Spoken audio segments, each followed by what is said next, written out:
Toll for the Tai Lam Tunnel will be reduced starting Saturday after the government takes control of the crossing which connects Ting and Yuen Long. The Legislative Council approves hike in the airport departure tax, which takes effect on National Day. And the United States pauses approvals for student visas globally to expand vetting of the social media profile of applicants.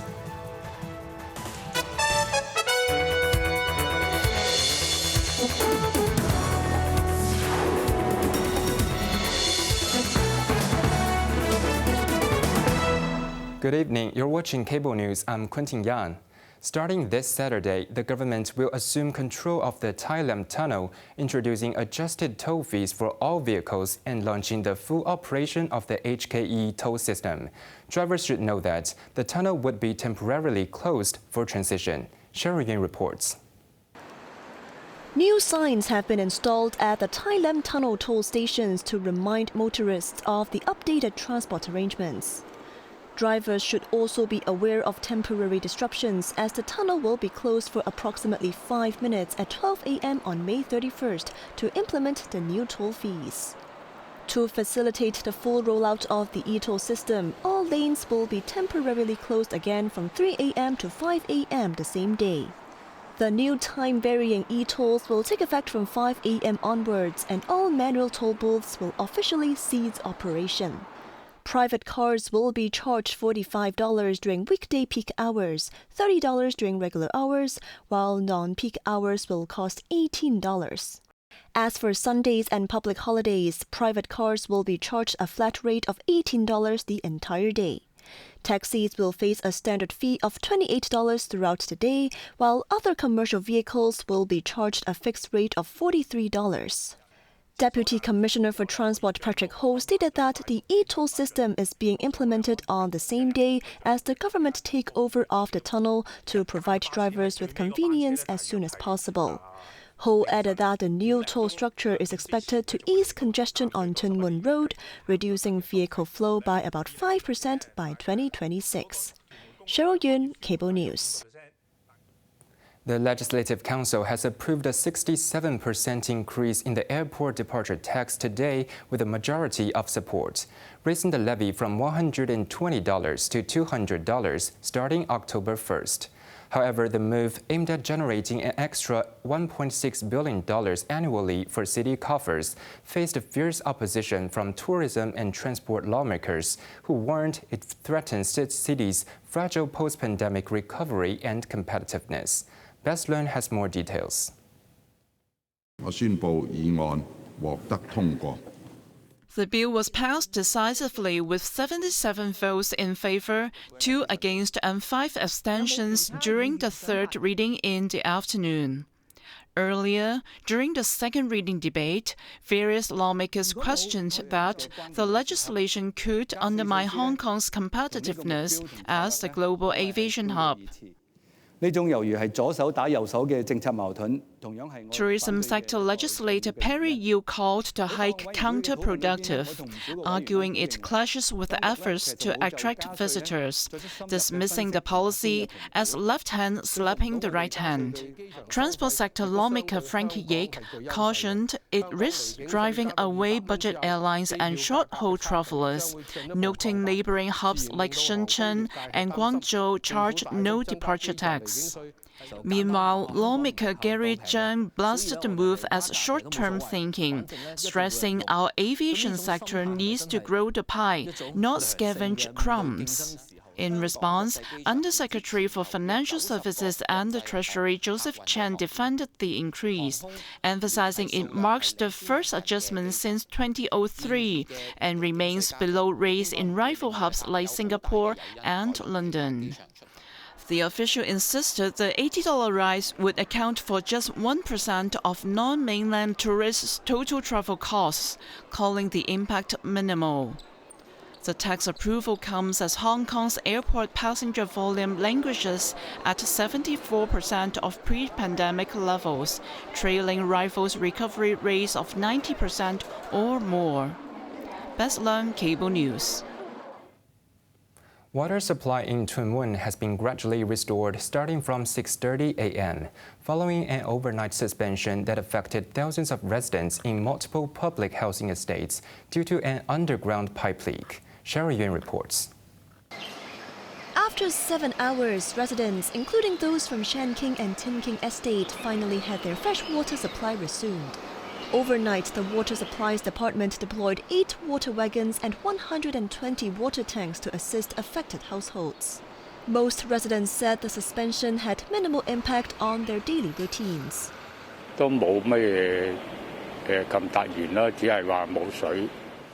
It's just a temporary water cut, not a big issue for us. Once the supply resumed, we took a shower, said one resident. Another resident mentioned she had prepared 2 buckets of water for hand washing, adding that water suspensions in Hong Kong typically do not last long. Authorities completed emergency pipe repairs on Tuen Mun Road near Siu Hong MTR station at around 3 a.m. The slow and middle lanes of Tuen Mun Road were reopened by 6 a.m. Lawmakers estimated that 200,000 residents were affected by the leak and criticized the inconsistent information provided by different government departments. DAB lawmaker Holden Chow said conflicting updates from the Housing Department and Water Supplies Department caused confusion among residents, with some housing estate being told there would be a halt in the water supply, but it turned out to be no disruption. The pipe burst triggered traffic chaos across Tuen Mun and Yuen Long yesterday, with authorities cutting off potable water to affected areas late last night. Yuen, Cable News. Applying for a student visa to study in the United States just got harder after the administration of U.S. President Donald Trump ordered embassies to pause scheduling appointments for visas. U.S. Secretary of State Marco Rubio said student visa applications will be processed after diplomatic outposts have been issued guidelines to vet the social media profile of the applicants. Sachin Kadvi reports. Visa appointments which are scheduled will be conducted, but international students wishing to make new appointments in their home country will have to wait. How the social media profile of an applicant will be screened is not disclosed, but the message from the U.S. State Department said an expansion of social media vetting for applicants is needed. Every sovereign country has a right to know who's trying to come in, why they want to come in, who they are, what they've been doing, and at least hopefully within that framework, determine what they will be doing while they're here. So that's nothing new, and we will continue to use every tool we can to assess who it is that's coming here, whether they are students or otherwise. Many U.S. universities rely on foreign students for a significant chunk of their funding, as they often pay higher tuition fees. The prestigious Harvard University in Cambridge, Massachusetts, is a classic example where 30% of the students are from overseas. The White House has accused some U.S. universities of allowing pro-Palestinian activism and promoting anti-Semitism on campus. Last week, the Trump administration revoked Harvard's ability to enroll international students or host foreign researchers. A federal judge has temporarily blocked the policy. Sachin Kadvi, Cable News. Chaos erupted at an aid distribution center in Gaza as thousands of starving Palestinians rushed to collect food supplies, which have been in severe shortage in the besieged enclave. An Israeli army helicopter fired flares to disperse the crowd outside the U.S.-backed aid center in the southern Gaza city of Rafah. An 11-week Israeli blockade on humanitarian aid has pushed Gaza's population of more than 2 million Palestinians towards famine, deepening the humanitarian crisis. We want food for our children. We don't care about the shelling and the gunfire, said Gaza resident Yasmin Mader. Several residents were overjoyed with the supplies they received, which included rice, sugar, flour, and oil, among other things. The Gaza Humanitarian Foundation, which is backed by Israel and the United States, is readying 3 additional sites for the distribution of aid. We worked out a plan with our American friends to have controlled distribution sites where an American company would distribute the food to Palestinian families. It's not a truck with flour bags. It's a package for food for a family for a week. You come and you get it. Very hard for Hamas to steal it, especially because we guard these positions. And the idea is basically to take away the humanitarian looting as a tool of war of Hamas, to give it to the population, eventually to have a sterile zone in the south of Gaza where the entire population can move for its own protection.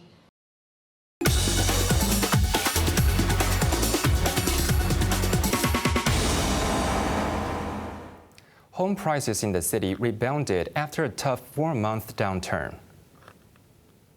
Data from the Rating and Valuation Department showed the private residential property price index inched up by 0.35% in April, but was still 1.2% below its starting point this year, stuck at levels last seen in 2016. Prices of all classes of homes rebounded, with small to medium-sized homes under 752 square meters ticking up 0.53% and 0.14% respectively. Luxury homes with an area of more than 1,722 square feet saw their prices up by 0.43%. Meanwhile, the rental market continued to outperform the property price trends, with home rental prices logging a monthly rise of 0.31% in April, marking a 5th consecutive monthly increase.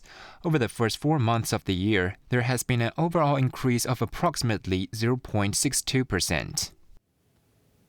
Now let's take a look at the stock market. The Hang Seng Index ended the day down 123 points. Top active stocks of the day, Xiaomi was up 20 cents, while Tencent down $6.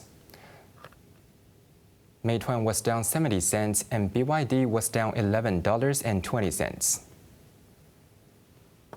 Foreign exchange against the Hong Kong dollar, Euro 8.87, Canadian dollar 5.66.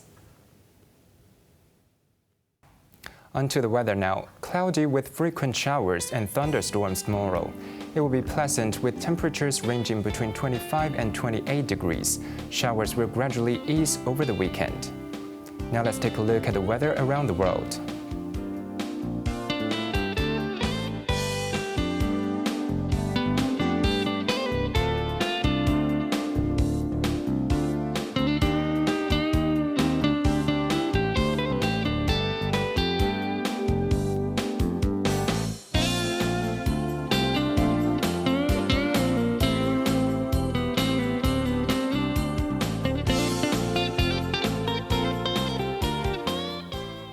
And that's our news tonight. I'm Quentin Yan. Thank you for watching. Good night.